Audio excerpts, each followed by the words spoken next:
तोंडाला रुमाला बांधून एकाच दुचाकीवरून आलेल्या चौघांनी शस्त्रांच्या धाकावर पहाटेच्या सुमारास दहिवड येथील पेट्रोल पंपावरील कर्मचाऱ्यांकडून 22,000 रुपयांची पैशांची बॅग लुटून नेल्याचा धक्कादायक प्रकार समोर आला आहे। सदरची घटना सीसीटीव्ही कॅमेऱ्यात कैद झाली आहे। या घटनेमुळे गुन्हेगारांना कायद्याचा धाक राहिला आहे की नाही असा प्रश्न उपस्थित होत आहे। घडलेल्या घटनेनंतर पोलिसांनी तपासाला सुरुवात केली आहे। शिरपूर तालुक्यातील दैवत गावाजवळ असणाऱ्या सदाशिव पेट्रोल पंपावर पहाटे 4 वाजेच्या सुमारास तोंडाला रुमाल बांधून एकाच दुचाकीवर चौघे आले होते। त्यांनी पेट्रोल पंपावर असणाऱ्या कर्मचाऱ्यांना बंदुकीचा धाक दाखवत पैसे लुटण्याचा प्रकार घडला आहे। यावेळी पेट्रोल पंपावरील कर्मचाऱ्यांनी त्यांना प्रतिकार केल्याचं देखील समोर आलं आहे। मात्र चौघांनी कर्मचाऱ्यांना मारहाण करत बंदुकीचा धाक दाखवत पैसे लुटून नेले आहे।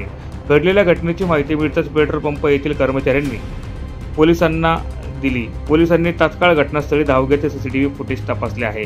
सीसीटीव्ही फुटेजच्या आधारे पोलीस लुटारूंचा शोध घेत आहे। घडलेल्या घटनेमुळे परिसरात खळबळ उडाली असून पोलीस प्रशासनाने मध्यरात्रीच्या सुमारास या भागात गस्त वाढवण्याची मागणी नागरिकांनी केली आहे।